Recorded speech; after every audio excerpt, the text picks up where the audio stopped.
पौड़ी जिले के चौबट्टा खाल विधानसभा सीट से बीजेपी प्रत्याशी सतपाल महाराज का चुनाव प्रचार लगातार जारी है। सतपाल महाराज ने 7 फरवरी सोमवार को एकेश्वर मंडल के नौगांव खाल, धरासू और तुन्ना खाल क्षेत्र में जनसंपर्क किया। डोर टू डोर जनसंपर्क के दौरान सतपाल महाराज ने बीजेपी सरकार की उपलब्धियां गिनाते हुए कहा कि हमारी सरकार ने देवभूमि में महिला सशक्तिकरण के लिए महिलाओं को पति की पैतृक संपत्ति में समान अधिकार दिया है। डबल इंजन की सरकार के कारण ही उत्तराखंड में ऑल वेदर रोड और ऋषिकेश कर्णप्रयाग रेल लाइन का सपना पूरा हो पाया है, जबकि कांग्रेस राज में उत्तराखंड में जमकर भ्रष्टाचार, घपले और घोटाले होते थे। सतपाल महाराज ने बीजेपी सरकार में उनके द्वारा चौबट्टा खाल विधानसभा क्षेत्र में किए गए विकास कार्यों की जानकारी भी जनता को दी। चौबट्टा खाल विधानसभा क्षेत्र के अंदर बहुत बड़े बड़े काम हुए हैं। उन कामों की श्रृंखला में मैं बताना चाहूँगा कि सतपुली झील 116 करोड़ 83 लाख में बन के तैयार होगी। 20 लाख इसमें टोकन मनी जारी भी हो गए हैं।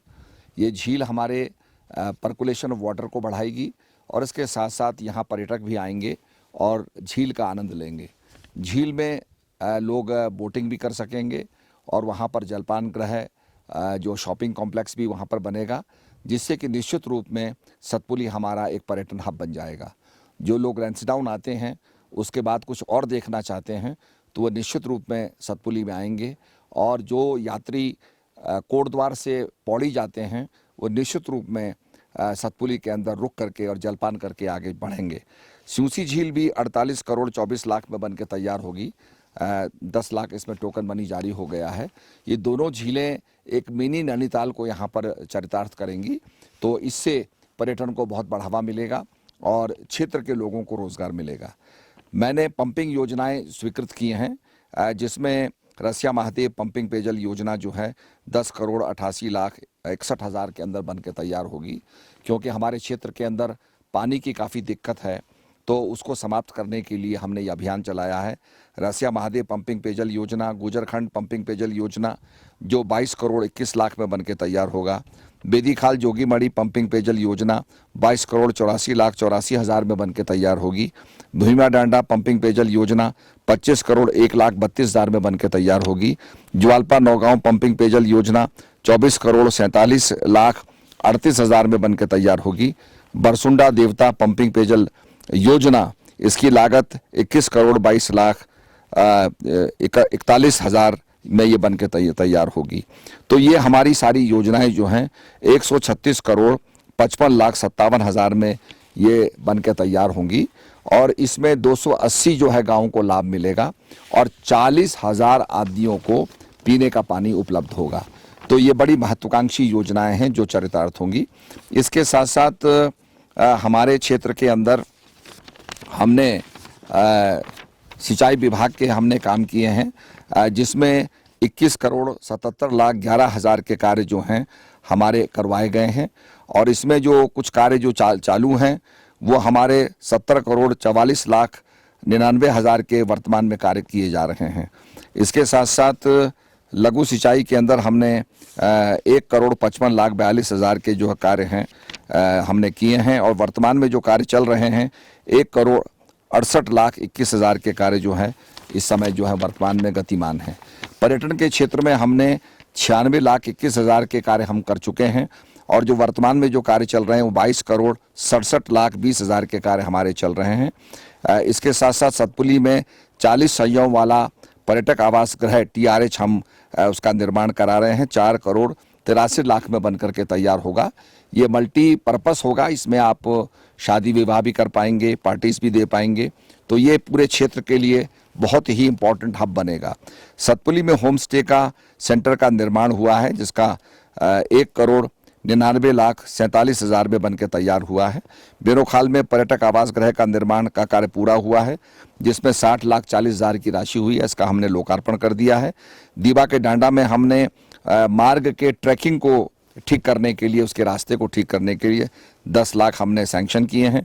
पोखड़ा में जो है 36,41,000 में हमारा आवास का निर्माण हो गया है, जिसका लोकार्पण भी हो गया है। पोखड़ा के अंतर्गत पंचवटी में सौंदर्यकरण के लिए हमने 10 लाख रुपए सैंक्शन किया है। तो इसके साथ साथ बड़े बड़े काम हमने किए हैं। और जलागम के अंदर 42,54,83,000 में हमने जो है हमारे कार्य हुए हैं। वर्तमान में जो गतिमान कार्य हैं वो 2,93,00,000 के जो कार्य हैं। इसमें किसानों की आजीविका में सुधार लाने के लिए हमने जो है ग्रोथ सेंटर बनाए हैं, 4 ग्रोथ सेंटर बनाए हैं, जिसमें लोकल उत्पाद, लोकल किसानों का जो प्रोडक्ट है, जो उनका उत्पाद है वो बिक्री होगा और लोग अपने अपने प्रोडक्ट को बिक्री करेंगे। यहाँ भ्यूल का शैम्पू और जो है जिसको हम कहते हैं अचार इत्यादि सब चीज़ें यहाँ अवेलेबल हैं। तो भ्यूल अपने आप में टोटली ऑर्गेनिक है और इसका बड़ा प्रचार प्रसार हो रहा है। तो लोकल उत्पाद यहाँ बेचा जा रहा है। 4 ग्रोथ सेंटर हमने बनाए हैं। तो मैंने चौबटा खाल के लिए बहुत इसका विकास किया है और निश्चित रूप में मेरा संकल्प है कि आने वाले समय में भी इसका इसी गति से हम विकास करते रहेंगे। और ये आग्रह है आपसे कि कमल का बटन दबा करके विकास को मत दें और अपने क्षेत्र का विकास करें। सतपाल महाराज की पत्नी और पूर्व कैबिनेट मंत्री श्रीमती अमृता रावत ने भी चौबट्टा खाल में अपना धुआंधार चुनाव प्रचार अभियान जारी रखा है। अमृता रावत ने बीजेपी सरकार की उपलब्धियां गिनाते हुए सतपाल महाराज के लिए वोट मांगे। वहीं सतपाल महाराज के बड़े बेटे श्रद्धेय रावत ने भी कई गांवों में जनसंपर्क किया। सतपाल महाराज के छोटे बेटे सुयश रावत ने भी विरोखाल मंडल के कोठिला ढुलखोली में जनसंपर्क कर अपने पिता के लिए वोट मांगे। इस दौरान सभी स्थानों पर बीजेपी के कार्यकर्ता और पदाधिकारी भी उनके साथ मौजूद रहे। कि इस समय कमल का बटन दबाना है और जो विजय हम लोगों का है, अभी हम चाहते हैं कि हरिद्वार में इंटरनेशनल एयरपोर्ट बने, आपकी लंदन से कनेक्टिविटी हो, लंदन से, अमेरिका से, न्यूयॉर्क से, वैंकूवर से डायरेक्ट फ्लाइट्स हो, लोग आए सीधे, चाहे हेमकुंड साहब जाए, 4 धाम जाए, योगा फ्लाइट्स हो, ध्यान की फ्लाइट्स हो। इससे रोजगार बढ़ेगा, हमारे बच्चों को बहुत ज्यादा रोजगार मिलेगा। तो ये विजन के साथ हम लोग लगे हुए हैं। मेरा रेल का विजन था, आज साकार हो रहा है। आप 2.5 घंटे में ऋषिकेश से कर्णप्रयाग पहुंच जाएंगे। कितनी बड़ी बात है। तो हम लोग विजन के साथ काम करते हैं और मेरा ये मानना है कि आप लोगों का सहयोग चाहिए। कमल का बटन दबाना है। 14 तारीख को, 14 तारीख का दिन होगा और कमल चुनाव चिन्ह होगा और मोदी जी को एक कमल अर्पित करना है। इन्हीं शब्दों के साथ भारत माता की, भारत माता की, भारत माता की। धन्यवाद। MI न्यूज की रिपोर्ट।